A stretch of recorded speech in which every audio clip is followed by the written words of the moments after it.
কেন সাত ভাই তার নিজের বোনকে মেরে তার মাংস খেয়েছিল? প্রাচীনকালের কথা। একটি গ্রামে একটি পরিবার বাস করত, যেখানে ছিল সাত ভাই এবং তাদের একটি বোন। তাদের মা বাবা খুব অল্প বয়সে মারা যান, তাই ভাই বোনেরা নিজেদের কাজ নিজেরাই শিখে নেয়।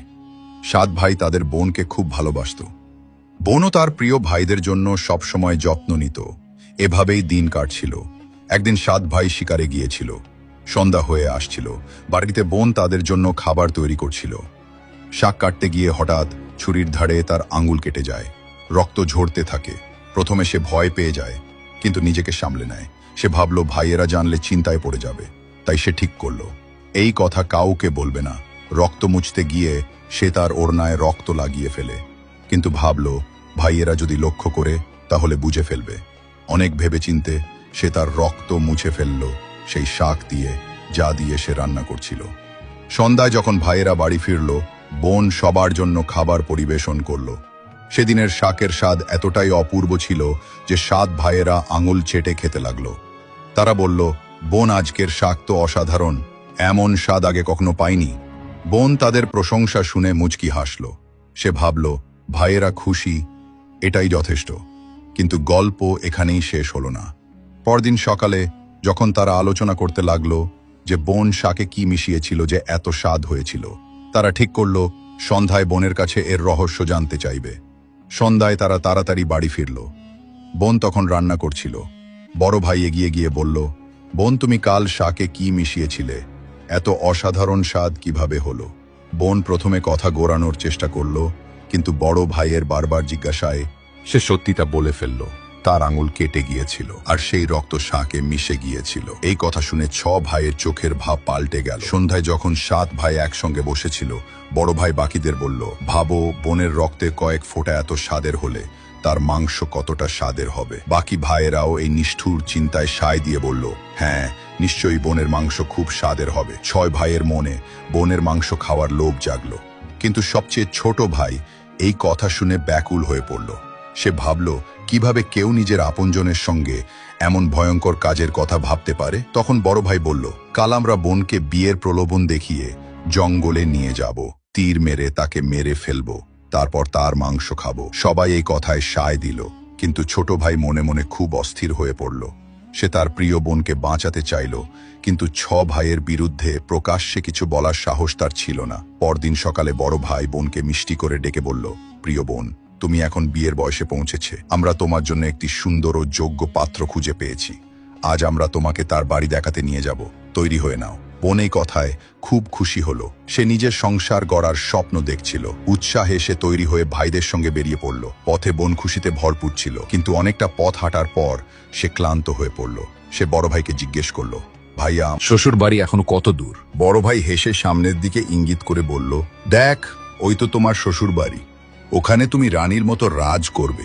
বোন এই কথায় আরো উৎসাহিত হলো এবং এগিয়ে চলল। কিন্তু কিছু দূর যেতেই ভাইয়েরা তাকে ধরে ফেললো এবং একটি গাছে বেঁধে দিল। বোন ভয়ে জিজ্ঞেস করলো, ভাইয়া, এটা কি করছো? কিন্তু ভাইদের মুখে তখন আর কোনো দয়া বা ভালোবাসা ছিল না। বড় ভাই আদেশ দিল, একে শক্ত করে বাঁধো। বোন তখন ভাইদের হত্যাকারীর রূপে দেখে হতভম্ব হয়ে গেল। সে ফুঁপিয়ে ফুঁপিয়ে কাঁদতে লাগলো এবং ভগবানকে ডাকতে লাগলো, হে ভগবান, আমার নিজের ভাইয়েরা আমাকে মারতে চায়। এদের মধ্যে কেউ কি আমার জন্য একটুও দয়া বা ভালোবাসা রাখে না? তার কথা শুনে ছোট ভাইয়ের চোখে জল এলো, কিন্তু ছ ভাইয়ের বিরুদ্ধে যাওয়ার সাহস তার ছিল না। বোনকে বেঁধে বড় ভাই সবাইকে একে একে একে তীর মারার আদেশ দিল।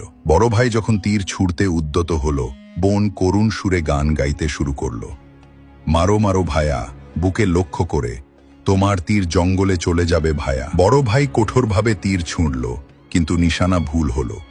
একে একে ছ ভাই তীর মারল, কিন্তু প্রতিবারই তাদের নিশানা চুকল। এবার ছোট ভাইয়ের পালা। সবাই চিৎকার করে বলল, পুরো জোরে তীর ছোঁড়, একবারেই বোনকে শেষ করে দে। যদি তুই ব্যর্থ হোস, আমরা তোকেও মেরে ফেলব। ছোট ভাইয়ের জন্য এই পরিস্থিতি অসহনীয় ছিল। সে বোনকে খুব ভালোবাসত।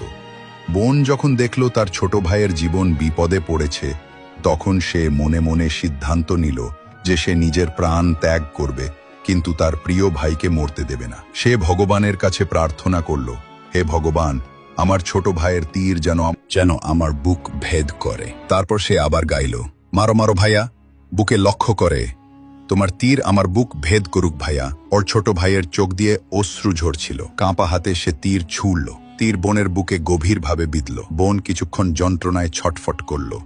তারপর তার চোখ চিরতরে বন্ধ হয়ে গেল। 6 ভাই তাদের নিষ্ঠুর পরিকল্পনা সফল হতে দেখে ক্রূর হাসি হাসল। তারা বোনের দেহ টুকরো টুকরো করে কেটে ফেলল। বড় ভাই ছোট ভাইকে জঙ্গল থেকে কাঠ আর জল আনতে বলল। ছোট ভাই মনে মনে খুব ব্যথিত ছিল। সে জঙ্গল থেকে কাঠ, জল এবং কিছু মাছ ও কাঁকড়া নিয়ে এলো। সে ভাবল, আমি আমার বোনের মাংস খেতে পারবো না, কিন্তু বিরোধ করলে এরা আমাকেও মেরে ফেলবে। শীঘ্রই ভাত আর মাংস তৈরি হলো। সবাই মাংস খাওয়ার জন্য উৎসুক ছিল। ছোট ভাই গোপনে তার খাবারের জায়গায় একটি গর্ত খুঁড়ে রেখেছিল। যখন তার থালায় বোনের মাংস পরিবেশন করা হলো, সে গোপনে তা গর্তে ফেলে দিয়ে মাছ ও কাঁকড়া খেতে লাগলো। বাকি ভাইয়েরা বোনের হাড় চিবিয়ে খাচ্ছিল। খাওয়া শেষ হলে বড় ভাই ছোট ভাইকে বলল, এই ঝুটো পরিষ্কার কর। ছোট ভাই বোনের হাড় ও অবশিষ্ট অংশ সংগ্রহ করে গোপনে সেই গর্তে ফেলে মাটি দিয়ে ঢেকে দিল। সময় গড়াতে লাগলো। সেই জায়গায় একটি বাঁশের চারা গজাল এবং ধীরে ধীরে সেখানে বাঁশের ঝাড় তৈরি হলো। একদিন এক সাধু সেখান দিয়ে যাচ্ছিলেন। তিনি বাঁশের ঝাড় দেখে ভাবলেন, এই বাঁশ দিয়ে একটি বাদ্যযন্ত্র বানালে ভালো হয়, তাহলে গ্রামে গ্রামে বাজিয়ে ভিক্ষা মাঙা যাবে। তিনি একটি বাঁশ কেটে নিয়ে গেলেন এবং তা দিয়ে একটি সারঙ্গী তৈরি করলেন। সাধু সেই সারঙ্গী বাজিয়ে গ্রামে গ্রামে ভিক্ষা মাঙতে লাগলেন। একদিন তিনি সেই গ্রামে পৌঁছালেন যেখানে 7 ভাই বাস করত। ততদিনে 6 ভাইয়ের বিয়ে হয়ে গিয়েছিল, কিন্তু ছোট ভাই বিয়ে করেনি। সে তার বোনের যন্ত্রণার কথা ভুলতে পারেনি। সাধু যখন বড় ভাইয়ের বাড়ির উঠোনে পা রাখলেন, সারঙ্গী নিজে থেকেই গাইতে শুরু করলো, না বাজরে সারঙ্গী, এই তো সবচেয়ে বড় শত্রু। বড় ভাইয়ের বাড়িতে না বাজরে সারঙ্গী, দয়া মায়া সব ছেড়ে সম্পর্কে কলঙ্ক দিয়েছে। এই গান শুনে বড় ভাইয়ের গায়ে ঘাম ছুটে গেল। সে বুঝল এটা তার বোনের কণ্ঠ। সে ভয় পেয়ে স্ত্রীকে বলল, তাড়াতাড়ি এই যোগীকে ভিক্ষা দিয়ে বিদায় কর। সাধু কোনো প্রশ্ন না করে ভিক্ষা নিয়ে চলে গেলেন। একইভাবে সাধু একে একে 6 ভাইয়ের বাড়িতে গেলেন। প্রতিবারই সারঙ্গী একই করুণ গান গাইল। সব ভাই ভয়ে কাঁপতে লাগলো এবং তাদের স্ত্রীদের বলল, যোগীকে তাড়াতাড়ি ভিক্ষা দিয়ে বিদায় কর। শেষে সাধু ছোট ভাইয়ের বাড়িতে পৌঁছালেন। তিনি যখন তার দরজায় পা রাখলেন, সারঙ্গী একটি মধুর সুর বাজাতে শুরু করলো। বাজরে বাজো সারঙ্গী, আমার ছোট ভাইয়ের বাড়িতে মনের কথা মনে চেপে যুগ যুগ ধরে রেখেছে। বাজরে বাজো সারঙ্গী, এই তো আমার প্রিয় ভাইয়ের বাড়ি। ছোট ভাই এই গান শুনে অবাক হয়ে গেল। সে ভাবল এটা তার বোনের কণ্ঠের মতো। সে সাধুকে সম্মানের সঙ্গে বাড়িতে বসতে বলল এবং সারঙ্গীর গল্প জিজ্ঞেস করল। সাধু বললেন, এই সারঙ্গী একটি বিশেষ বাঁশ দিয়ে তৈরি, যা জঙ্গলের মধ্যে একটি অজানা জায়গায় জন্মেছিল। ছোট ভাই ভাবল এই সারঙ্গীর সঙ্গে তার কোনো গভীর সম্পর্ক থাকতে পারে। সে সাধুর কাছে সারঙ্গীটি চেয়ে নিল। সাধু সহানুভূতির সঙ্গে তাকে সারঙ্গী দিয়ে চলে গেল। ছোট ভাই সারঙ্গীকে একটি পবিত্র স্থানে রাখল এবং ধূপ দ্বীপ জ্বালিয়ে তার পূজা করল। কিন্তু কয়েকদিন পর সে বাড়িতে অদ্ভুত পরিবর্তন লক্ষ্য করল। প্রতিদিন কাজ থেকে ফিরে দেখত বাড়ির সব কাজ হয়ে গেছে, বাড়ি পরিষ্কার, বাসন ধোয়া। প্রথমে সে ভাবল পাড়া প্রতিবেশী বা ভাবিরা সাহায্য করছে, কিন্তু যখন এটা প্রতিদিন ঘটতে লাগলো তার সন্দেহ বাড়ল। সে ভাবিদের জিজ্ঞেস করল, কিন্তু তারা বলল, আমাদের নিজেদের কাজেরই সময় হয় না, তোমার বাড়ি পরিষ্কার করব কিভাবে? ছোট ভাই সত্য জানার জন্য ঠিক করল। রাতে সে চুপিসারে বাড়ির এক কোণে লুকিয়ে রইল। মাঝ রাতে একটি হালকা শব্দ শুনল। সারঙ্গী থেকে হালকা আলো বের হতে লাগলো। ধীরে ধীরে একটি ছায়া সারঙ্গী থেকে বেরিয়ে এলো, যা একটি মেয়ের আকৃতি নিল। আলোতে স্পষ্ট হতেই ছোট ভাই দেখল সে তার মৃত বোনের মতো দেখতে। মেয়েটি চুপচাপ বাড়ি পরিষ্কার করতে লাগলো। কাজ শেষ করে সে সারঙ্গীতে ফিরে গেল। ছোট ভাই হতবাক হয়ে গেল। পরদিন সে বড় ভাবিকে সব বলল।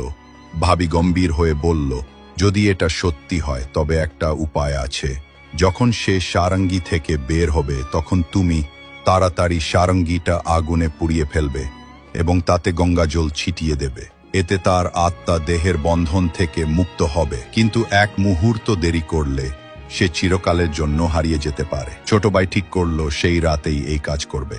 রাতে সে আবার লুকিয়ে বসলো। সারঙ্গী থেকে আলো বের হলো, তার বোন আবার প্রকট হলো। কাজ শেষ করে যখন সে সারঙ্গীর দিকে ফিরল, ছোট ভাই দ্রুত সারঙ্গী তুলে আগুনে ফেললো। সারঙ্গী জ্বলতে শুরু করলো। একটি তীব্র আলো ফুটলো মেয়েটি থমকে দাঁড়ালো, ছোট ভাই তুলসী জল ছিটিয়ে দিল। তখনই একটি অলৌকিক ঘটনা ঘটল। মেয়েটি ধীরে ধীরে মানুষের রূপে ফিরে এলো। ছোট ভাই তার বোনকে সামনে দেখে অবাক হয়ে গেল। সে দৌড়ে গিয়ে বোনকে জড়িয়ে ধরল। দুজনেই ফুপিয়ে কাঁদতে লাগলো। কিন্তু গল্প এখানে শেষ হলো না। ছোট ভাই ঠিক করলো সে তার 6 ভাইকে তাদের পাপের শাস্তি দেবে। সে গ্রামের সবাইকে একত্র করলো এবং কাঁপা গলায় বলতে শুরু করলো, আজ আমি একটি সত্য বলবো যা শুনে আপনাদের রক্ত জমে যাবে। আমার বোনের মৃত্যু কোনো দুর্ঘটনা ছিল না। আমার 6 ভাই তাকে বিয়ের প্রলোভন দেখিয়ে জঙ্গলে নিয়ে গিয়েছিল এবং আমার হাতে তাকে হত্যা করিয়েছিল। শুধু তাই নয়, তারা তার দেহ কেটে মাংস রান্না করে খেয়েছিল। গ্রামবাসী স্তম্ভিত হয়ে গেল। ছোট ভাই বলে চলল, কিন্তু ভগবানের কি অলৌকিক ক্ষমতা!